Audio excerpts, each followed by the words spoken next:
Hello, I'm Annette Young and welcome to the 51%, a show about women reshaping our world. In this special edition, we're focusing on a significant global trend, a dramatic drop in birth rates.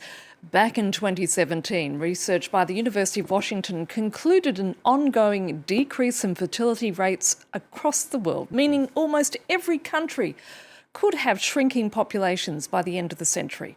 In fact, they found 23 nations, including Spain and Japan, could see their own populations halve by the year 2100.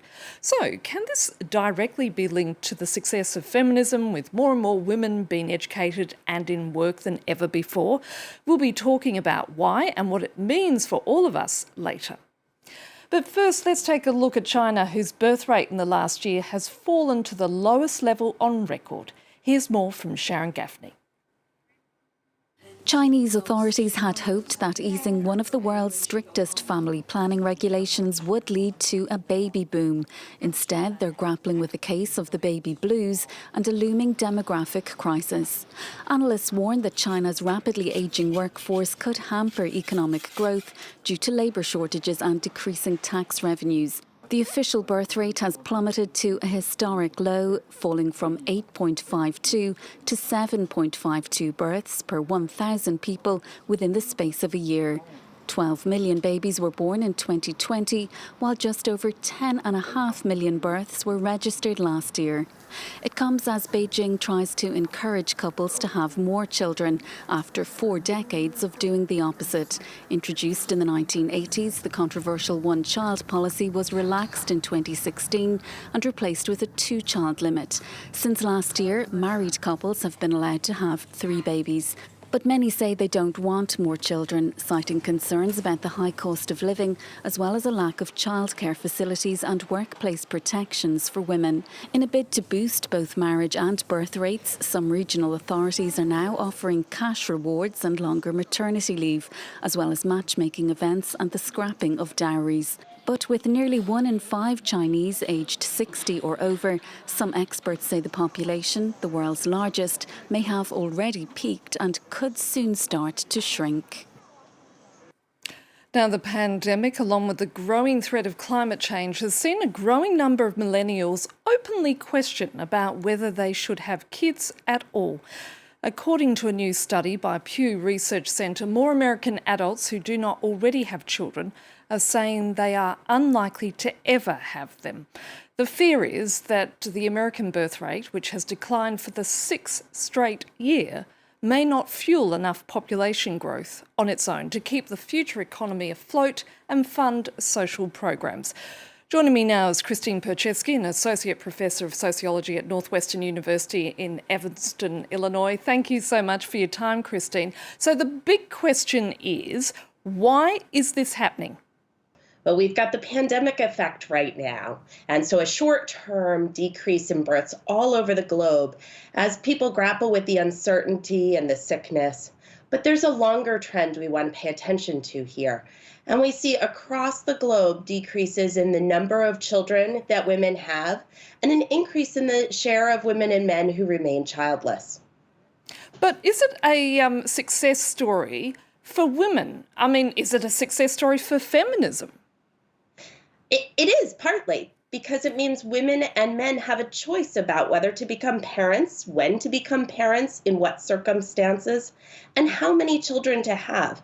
And so this is a story about individual autonomy and women having control over their lives and their choices and being able to choose whether to become mothers and to choose their partner. And so that's a huge success story. Is it also that wealthy industrialised nations who are the ones who are witnessing this? I mean, how does it compare, for instance, with the global south? Yes, well, across the globe, we see decreases from historical levels of fertility where women had 6 or 7 children on average. And so across the globe, we see levels that are down from that, including in the global south.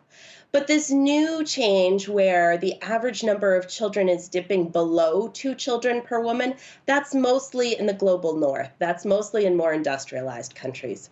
But there's hints that we're moving that way in some of the global south as well. The notable exception to that would be sub-Saharan Africa, where fertility is still quite high, where in most places women still have 3, 4, and sometimes 5 children.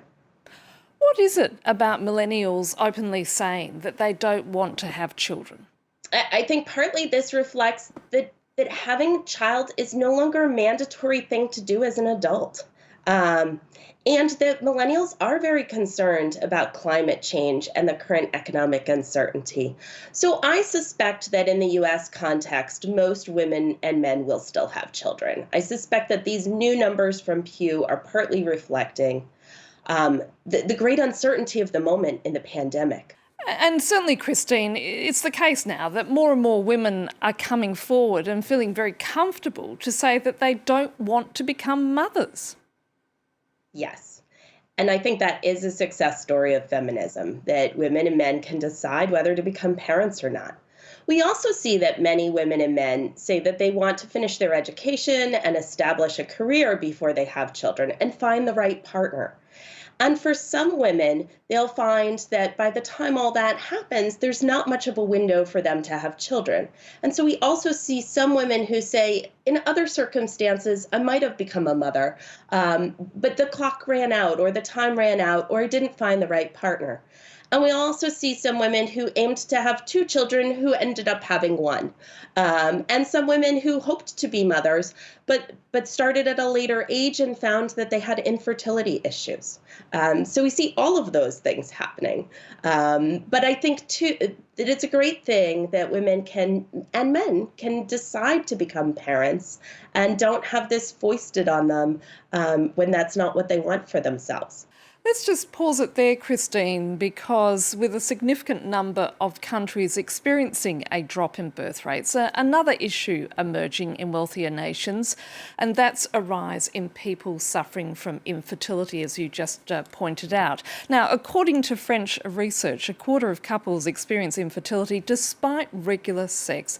It's a taboo subject, but the French Health Ministry is now investigating the factors why. Qu'est-ce que tu sens bon, papa? Oh, merci, ma puce. Leah is 3 and was born thanks to IVF, as her parents had difficulties conceiving. Pauline has polycystic ovary syndrome, which can lead to infertility. Her husband, Thomas, has a low sperm count. I wasn't ovulating. Ovulation tests revealed that over the span of a year, I only ovulated once.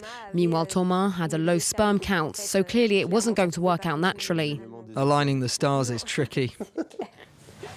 The couple now want to have a second child and is once again preparing to go down the IVF route.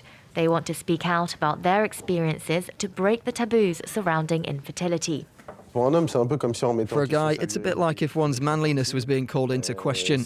Being infertile is often paralleled with being impotent, but it's got nothing to do with that. In France, 1 in 4 couples has trouble conceiving naturally. It's a growing problem due to pollution, endocrine disruptors, as well as factors such as smoking, obesity, and waiting later in life to start a family. This means couples are turning more and more to medically assisted procreation. Now, 1 child out of 30 is born with a scientific help. That's around 1 child in every classroom. At a hospital to the west of Paris, Dr. Joël Belaï-Chalard runs the gynecology department. The reproduction specialist warns that age is a major factor that affects fertility, and that even new technologies such as egg freezing too depend on the patient's youth. Assisted reproductive technology isn't a magic spell that's going to rejuvenate ovaries. The success of our treatments declines with age. Infertility is becoming a public health issue. Professor Semir Hamama is taking part in a government-led project on tackling the problem. He says far more work needs to be done around informing the public of the risks. In this world, there are as many infertile people as there are diabetics. While large campaigns are being funded to raise awareness of diabetes, I'm sure a bit more could be done to also raise awareness of infertility problems. That's why we should better communicate on this, starting with schools and teenage students. Awareness campaigns about infertility could soon be launched, aimed squarely for young adults. Meanwhile, for many couples, science still can't pinpoint why they struggle to conceive. Now with me is Christine Percheski, an Associate Professor of Sociology at Northwestern University in Evanston, Illinois. So as we saw there, Christine, growing infertility is also clearly a contributing factor to declining birth rates. In any case, what does it mean for us as a society as a whole, and what does it mean for governments?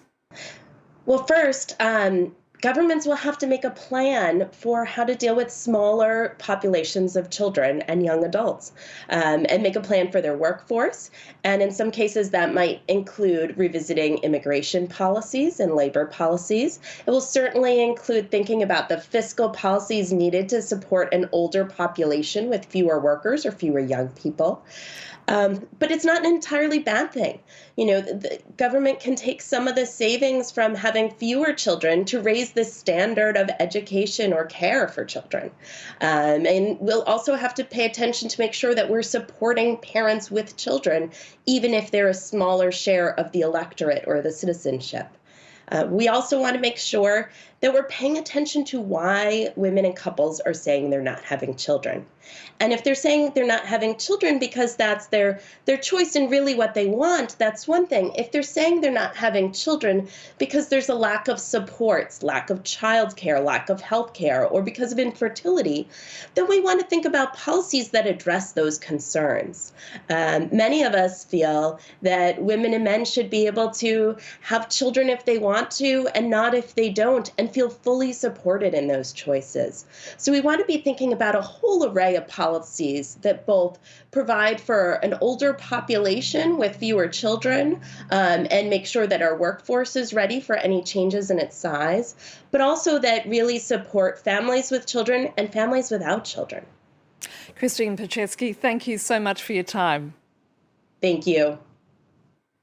And that's it for now. You can also connect with us via our Facebook page, that of course being France24.51%, or do send us a tweet at _51%. So until our next show, bye for now.